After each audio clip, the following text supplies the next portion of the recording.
ശക്തമായ മഴയിൽ പുനലൂർ നെല്ലപ്പള്ളി പമ്പിന് സമീപം മണ്ണിടിച്ചിലുണ്ടായി. സർവീസ് സ്റ്റേഷൻ പൂർണ്ണമായും തകർന്നു. വാഹനത്തിനുള്ളിൽ ഒരാൾ കുടുങ്ങിക്കിടക്കുന്നു എന്ന് സംശയിക്കുന്നുണ്ട്.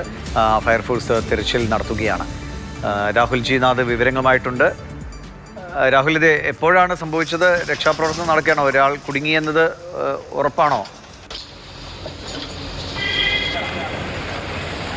തീക്ഷണ രക്ഷാപ്രവർത്തനം ഇപ്പോഴും പുരോഗമിക്കുകയാണ്. ഒരു ട്രെയിലർ ലോറി ഇത്തരത്തിൽ ഈ കോൺക്രീറ്റ് പാളി വീണതിന് താഴെയുണ്ട് എന്നുള്ളത് തന്നെയാണ്. അതിൽ ആളുണ്ടോ എന്നുള്ള സംശയമാണ് ഇപ്പോൾ എന്തായാലും പ്രകടിപ്പിക്കുന്നത്. ഇന്ന് ഉച്ച മുതൽ പുനലൂർ വലിയ മഴയും കാറ്റും ഉണ്ടായിരുന്നു.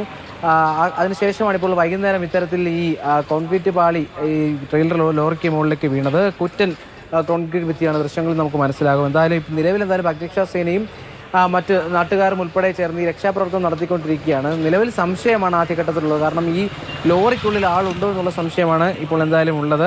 നിലവിൽ എന്തായാലും മഴയ്ക്ക് ഇപ്പോൾ ചെറുതായ ശമനമുണ്ട്. അതുകൊണ്ട് തന്നെ രക്ഷാപ്രവർത്തനം മുന്നോട്ട് പോവുകയാണ്. എന്തായാലും ഈ രക്ഷാപ്രവർത്തനം പുരോഗമിക്കുമ്പോഴാകും ആ കാര്യത്തിൽ വ്യക്തതയുണ്ടാകും.